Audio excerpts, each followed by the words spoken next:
Kimba. Kimba. Kimba. The mighty Kimba. Hi, Kimba. Me, Kimba, radio broadcast, episode 9, Uncle Salty Told Me. I begin with a question, a smart alecky one from SMB. He asks, how is pi, P-I, related to pi, P-I-E? Well, you can't have pi, P-I-E, without pi, P-I, but you can have pi, P-I, without pi, P-I-E. But would you really want to? Just as you can have Aerosmith without Kimba, but you can't have Kimba without Aerosmith. If you're from these parts, South Florida, you may know of my love/obsession for the band, and in particular Steven Tyler. This is kind of going to be a love letter, a love cast to him, the band, really the power of music. What Aerosmith did for this poor little girl out of Carroll City cannot be stated. They are instrumental in me doing what I do for a living, or did on the radio, not the least of which so that I would have the chance to meet them. And that worked out really well, by the way, as you'll eventually hear and see. It started in my living room, though, in Carroll City when I was a kid. My brother listened to a lot of music blasting from his room, and usually it was some form of rock. There had just been a sun shower, and the couch went along the sliding glass door, so I was leaning over the back of the couch looking outside, and there were water droplets on the grass, and a lizard was making his way back out, and it was a very daydreaming kind of visual that was going on. And then the audio that was wafting out of my brother's room was, "Ooh, it's a sunny day outside my window," and it was repeating, and it so fit the view and just the way it was being sung, and it was lulling and hypnotic, and it really just was the soundtrack for what I was seeing. I didn't ask him who it was or what the song was because I was a kid and I was just basking in the moment of it. And I remember it so vividly because of what happened not too long after. I was at a record store with my mom. Record stores, in case you haven't heard, they're brick and mortar buildings where you used to have to buy your music. You couldn't download, stream. You had to actually go buy the physical records. So my mom told me I could buy my very first 45. And I'm looking in the bin, and I'm assuming they used to have a bin where they'd have the popular songs of the time. So I'm looking through that, and I find Wild Cherries Play That Funky Music, and the 45 itself was this cherry red color. Cool, huh? So I have that, and then I see another one, and the 45 is a band called Aerosmith, and the song is Walk This Way. And I start to wonder, is that the song I've been hearing on the radio lately? Because I really liked it, but I didn't know who sang the song. So I have Wild Cherry in this hand, and I have the Aerosmith 45 in this hand. I know the Wild Cherry song. I don't know if this is a song. Which one did I buy? Well, if you guessed the Aerosmith Walk This Way, go to the next round. Fate, maybe, that I would buy a record I wasn't even sure if I knew. So I get home and I put it on and I'm like, oh, yay, it is the song I've been hearing on the radio. Lucky me. Then after I listen to it, I decide to flip it over just to hear what the B-side is. And it's a song titled Uncle Salty. Put it on, go to listen to it. About a minute 30 in, I hear, "Ooh, it's a sunny day outside my window." And it was snip the tether, part the clouds. I'm done. I'm home. That eureka moment of I am on to something here. So later, when I learned what the song was actually about, it's pretty amusing. It's actually a very depressingly sad song lyrically, but that's also to the power of music. That particular lyric in that moment worked for that moment without even knowing anything else. So 45s too, by the way, don't have, usually, sometimes they do, but they didn't have photos. So I had no idea what the band looked like. And this was released in November of 76. The original Walk This Way was released, and this is a significant date, August 28th, 1975 is when Walk This Way was released as a 45. It had a different B-side. When it was re-released in November of 76 is when it had Uncle Salty as the B-side, and it went on to become a hit in early 77. I wanted to hear more. I didn't have money. I got 145, my very first. Woohoo! A friend in school had the 8-track of Aerosmith's self-titled first album, so he lent it to me, and I listened to that so much that I can still hear where the songs click in my head when I'm listening. I can hear the fade out when the songs would go to the next track, which is how 8-tracks work. Also, I kept it way too long. I have one. I have the 8-track of their self-titled CD, but I know I returned his. I have no idea where I got this one from. Eventually, I would get the latest Aerosmith albums for my birthday or for Christmas because that's pretty much all I would really ask for. And it was one of the rock magazines when I finally saw what the band looked like. And that was it, though. When I saw him, I wasn't even a teenager yet. He was a grown man, but woo, instant. The connection to the band and the man, visceral, beyond anything I could rightly explain, unless you feel that way about a band. Then you know exactly what I'm talking about. And it was a while before I saw him other than one-dimensional, like on an album cover or a magazine, Hit Parade or Cream, Circus. There was no MTV. There was Don Kirshner's rock concert, and there was Midnight Special, where they would show rock bands performing. So it was Friday night, Midnight Special. I don't remember which song it was, although I want to swear it was Draw the Line.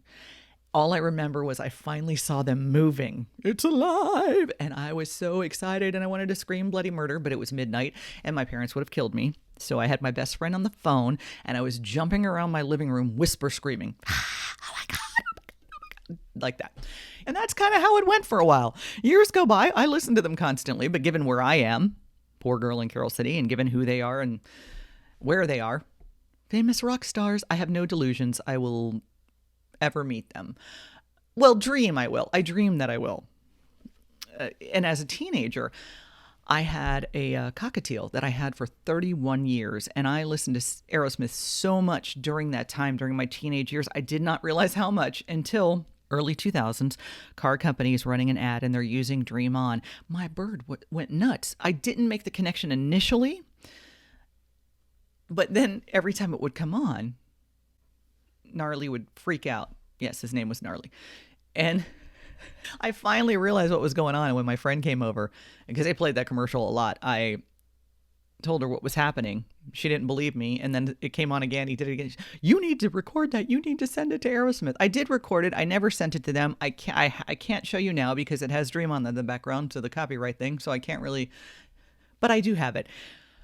My first time seeing them in concert, February 2nd, 1980 at the Hollywood Sportatorium.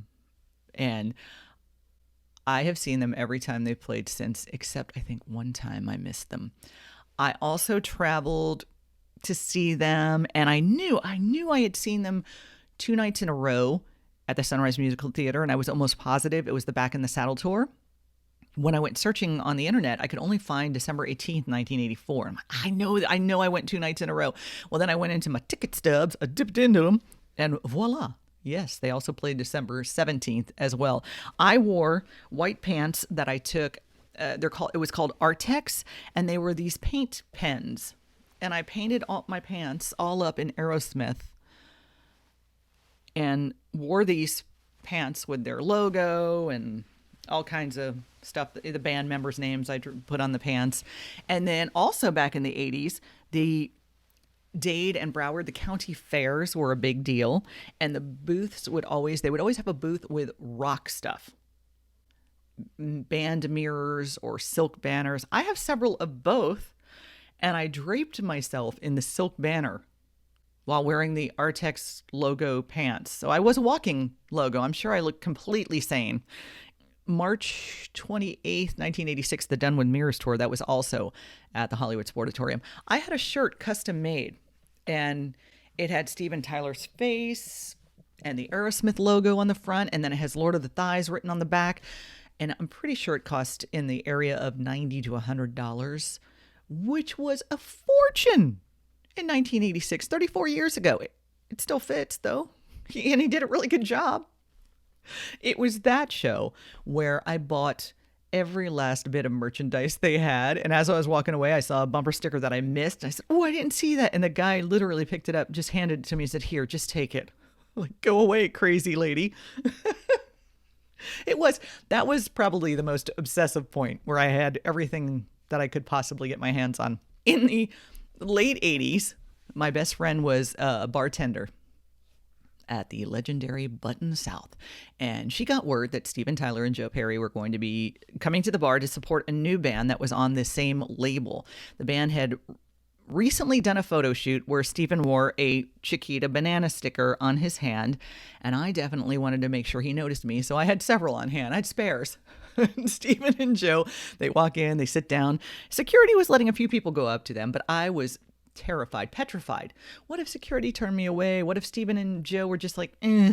And I didn't want to be disappointed, is what it was. And I also by then realized that they were writing Rock On. That was what Steven was writing to everybody. And I had like a different goal in mind. I know it sounds strange because he's sitting right there. At least go up and get that. But I wanted to stand out, to be different. I wanted to be noticed by them. I knew who they were. I wanted them to know who I was. So my friend ended up getting the autograph for me on a cocktail napkin, and it reads, Kimba, Rock On, Steven Tyler. And then Steven and Joe jumped on stage for a song or two. I know they sang a cover of the Beatles' I'm Down, which was on their Permanent Vacation CD that came out in 1987, so it had to be around that time. And of course, everyone's crowding the front of the stage, and I got as close as I could. Luckily, I am a bit on the side of tall, so when he started reaching over and slapping everybody's hand, I reached my arm out as far as I could with the Chiquita banana sticker on the back of my hand so he could see it. And he's slapping hands. He gets to mine. He stops. He sees the sticker. He grabs my hand with both of his and follows it up the arm to see who it's attached to. And then he gives me his big Steven Tyler grin and gets back to it. Step one accomplished. Get noticed. Okay. But I wanted more. To paraphrase Pretty Woman, I wanted the fairy tale. Hey, everybody's got their something. This was mine, and I was willing to wait. And wait I did. By 1987, I was on the radio, and I talked about them on the air constantly because, well, we played them a lot, but that was my thing, to talk about how much I loved Aerosmith. Like this. Kimba, what's happening? Hey! What's doing tonight? Oh, what am I always doing? Playing Aerosmith. Yeah, that was from 1988. This one's from 1989. Kimba here, and what was the word? It was disgusting. I was called disgusting because I said, in my next life, I wanted to be Steve Tyler's harmonica. Well, number one, what I didn't tell you is in my previous life, I was a pair of his spandex, a sweaty pair. And number two, let's define the word disgusting, okay? Somebody called me earlier, works at a record store, and said that they caught somebody shoplifting an ABBA album. Now, that's disgusting. And in 1990, my colleague, the late Mike Lyons, who I talk a bit about in radio broadcast episode 8, he called to let me know, left me a voicemail that Aerosmith show had been announced. What are you talking about, Kimba? Aerosmith, coming April 22nd to the Miami Arena. Tickets go on sale this Saturday morning at 10 a.m. at all Ticketmaster outlets. The 4 candy bars named after baseball players, the Babe Ruth, the Reggie, whatever that thing was called. Also the Wade Boggs bar, and of course, O. Henry for Hank Aaron. Thank you very much. Good night. And then my other colleague, Tom Robinson, and I chatted about it. You heard about Aerosmith tickets going on sale? That's right. This coming Saturday. Anyway, guess who's on the line? That's right. It's the Kimba kid. Kimba, babe. Yeah! Well, you know that Aerosmith is coming to town April 22nd. I have now stapled to the Miami Arena right now. Well, son of a gun, that must be... you know how painful that can be, don't you? It can be quite painful, but I'm not moving until they get here. And then a giveaway of tickets was centered around my obsession because everybody kind of played into it. It became the thing to do. And my colleague and Man Voices partner, Mitch Phillips, voiced this promo. Aerosmith is coming to town, and nobody had the information faster, and nobody could possibly be more excited and totally overwhelmed than Kimba. But still, I've not met the band. Then, February 2nd, 1994, Get a Grip tour at the Miami Arena, and I am going to the meet and greet before the show. I'm finally going to meet Steven Tyler. To say I was excited? I kept telling myself while waiting for the band to come in, don't faint. Please don't faint. If you're going to faint, faint after. Don't faint. Don't do anything stupid. And meet and greets in 1994 were very, very different than they are now. That whole thing they do now where if you've gone to a meet and greet probably in the past decade, maybe it's been, you stand in a line and then you go in, they let you go one at a time or you're a group in and there's the band or artist standing there. and you say hi and you take a picture and then you leave. I know it's more time effective and they can make a little more money because they can get more people through that are willing to pay. But in 1994, you were all in a room, some room that was in the venue somewhere, and freely standing around, and then the band would come in. And they'd go from person to person, and they would, usually sign something, and then you would usually do the picture with the band as you were leaving. You got a lot more quality time with the bands and the artists that way, but they don't do it that way usually anymore. So I'm standing there waiting. Doors open. Steven Tyler walks in, walks right up to me and says, "Hello." Hi. So as he asks, he sees I'm wearing the shirt, by the way, that I had made in 86, the custom made shirt. And he says, "Is that supposed to be me?" I said, "Yeah."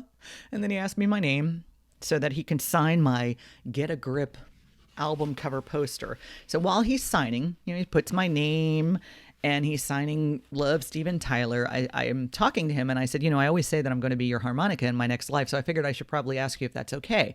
Well, he was kind of busy signing and wasn't paying attention to what I said. And he said, "So you want one of my harmonicas?" I said, "No, I want to be your harmonica." His mouth dropped open. I had actually rendered him speechless for a minute. Then he smiled, grabbed me by both my shoulders, pulled me in, and kissed me right on the mouth and said, "I love it." So now I'm standing there in shock. He moved on and was signing other people, and I'm just staring at him, watching him talk to other people, watching him sign other stuff. And he kept looking up at me and would smile and would wink. And he finally came back over and he added the word "yum" on my poster. Eventually, my feet started working again, and I made my way to other band members. And there were the program director and the record guy. Everyone knew how much I loved this band, and everyone was it was awesome because they were all so excited for me meeting them that they kept introducing me to the band members repeatedly, to the point where Tom Hamilton finally looked at whoever was introducing me and said, "We've met. Like, who is this girl? And why does everyone keep introducing me to her?" And then I was standing between Tom Hamilton and Joe Perry, and I said, "I have been waiting 20 years to meet you." And Joe gives me this weird look and he says, "How old are you?" Which was actually a compliment because he thought I was far too young to have waited to 20 years to do anything.